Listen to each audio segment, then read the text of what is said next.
Welcome to the sideline. Brothers and sisters, let us clear the air.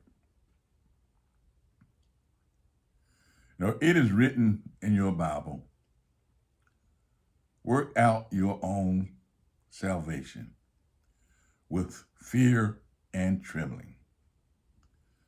For it is God which worketh in both. It worketh in you both to will and do of his own pleasure. Now, that's recorded in Philippians chapter 2, verse 12 and 13. But I suggest that you read the whole chapter of Philippians chapter 2 to get a real understanding of what it is saying to work out your own soul salvation. Nobody else can do it for you. No matter what I say, what anybody else say, nobody else can do it for you. I was a timid person, and in some ways I still am. I'm a timid individual. And sometimes, I take things to heart, and it gets to the point where you feel like everything it's on you, you're burdened down. And people love to put guilt trip on you. Now, I tried to please everybody, only to find out that I please no one. Now, for 66 years, I spent my time catering to others. And for 40 of those years, I hid behind my beliefs in Christianity. Now I've said before, for some reason since I survived the coma, I've decided that it's time to wake up and to do what, in other words, to please myself. It may be selfish or whatever, but, I've been pleasing everyone else. Now it's time, at 71 years of age, it's time to start pleasing myself. And what I have said that my last years are going to be my glory years. People don't like that. They don't seem to like me now. I'm not the person that they used to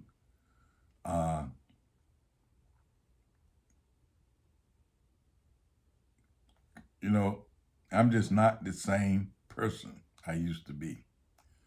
And the things I say now, they don't want to hear. I no longer believe what they believe. I'm standing up now for what I believe. Now, many people have labeled me a know-it-all, but that's far from the truth.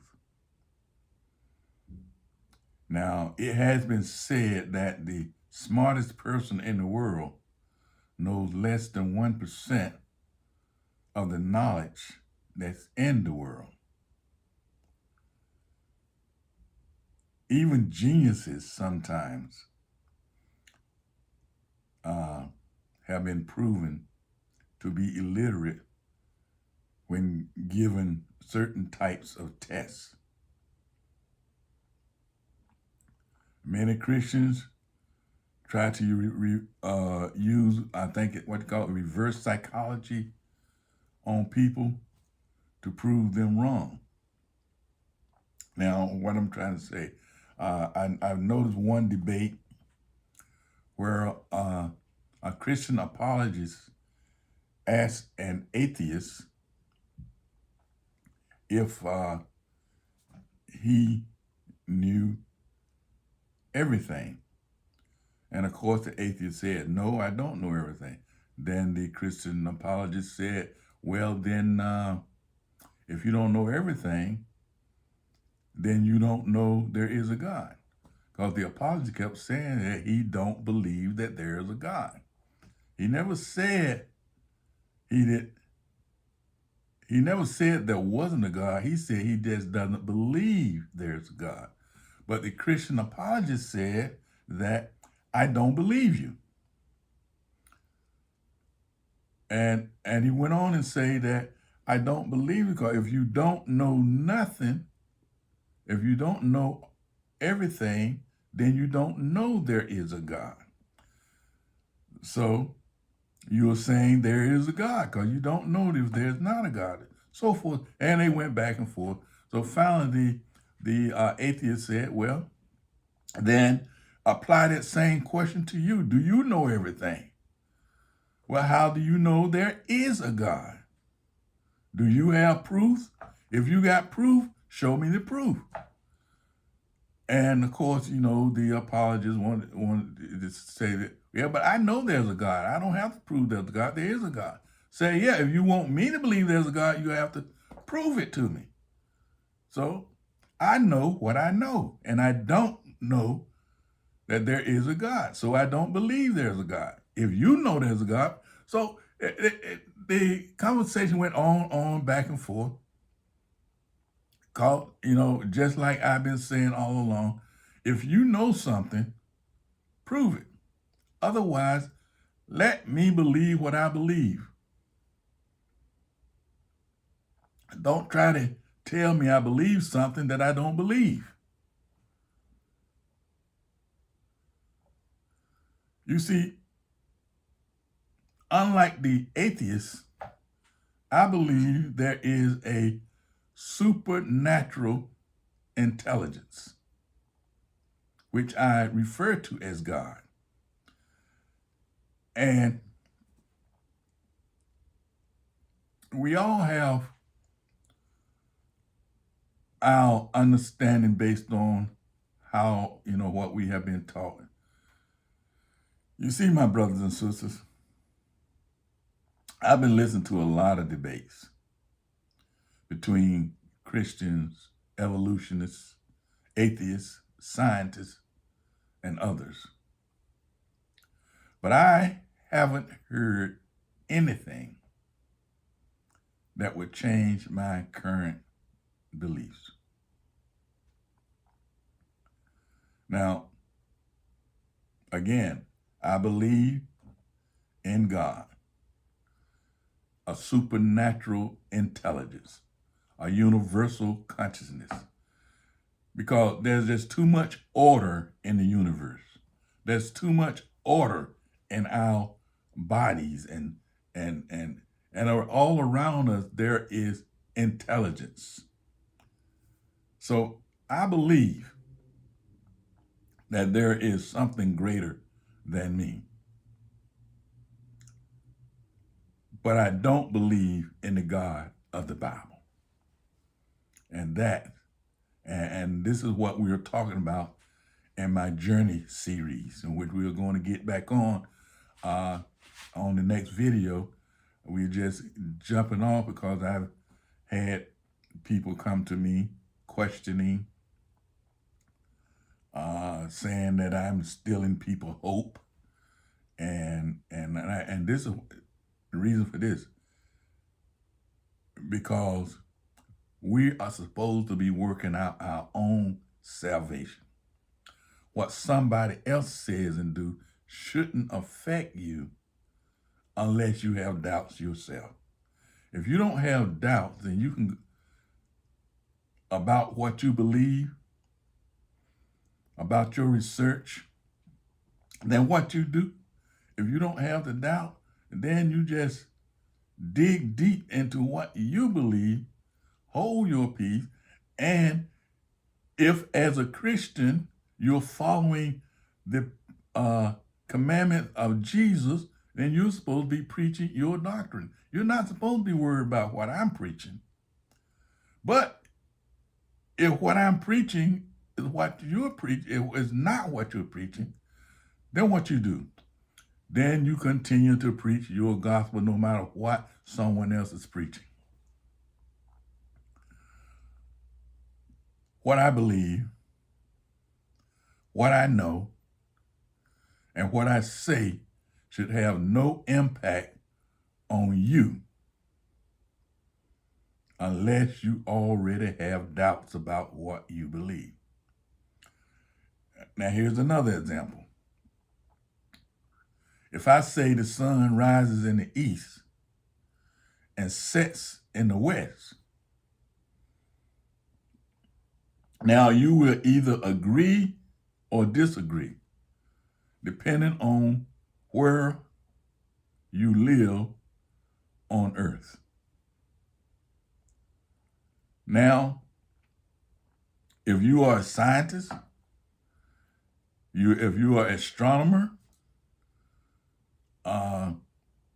you will say it's just an illusion. Now, the same can be applied to the Bible. Depending on where you live, where you was raised, how you was taught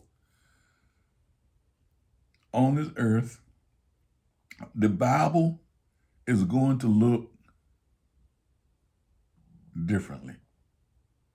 You're going to believe differently about the Bible, depends on where you were born on this earth, because you are normally going to believe the culture and what you were taught growing up. Now, you take the scientists, the astrologer, the archaeologists, scholars, and other people in various professions will have different opinions about the Bible's authenticity. Every person must look within themselves and find their inspiration to endure to the end, no matter what anyone else has to say. So basically what I'm saying is you are responsible for your hope. Now, you may not agree with me today on anything that I say, but I guarantee you tomorrow you're going to find somebody else that you don't agree. Now, I'm not making you believe what I believe.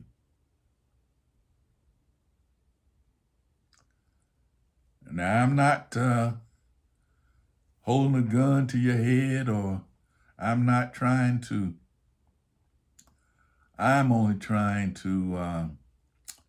how can I say it? Set the record straight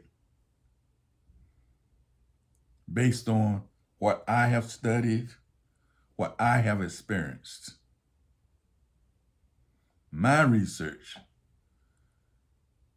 have given me inspiration to say what I've been saying and what I will continue to say until God called me home. When I find something that would change my belief, I will change and I will share it. But until then, I stand on what I know now. brothers and sisters, look within. Study to show yourself approved. Don't just listen to people and criticize them. If you listen to someone and you don't believe or share their opinions, then correct them by sharing what you know. And remember, we all don't know everything. What I know could be wrong, but it's what I know based on what I have been taught. So until you show me differently, and that's all I'm saying, show me differently. And we can get together and share our opinions or our beliefs based on what we know. So, brothers and sisters, my name is William Earl Parker. I am just the guy on the sideline trying to get my life straight. Study to get your life straight. And keep it simple. Love your fellow man. Whatever he say, whatever she say, it's just a grain of salt. But if it can also be food for thought. Until the next video, seek God. Seek the supernatural knowledge within you.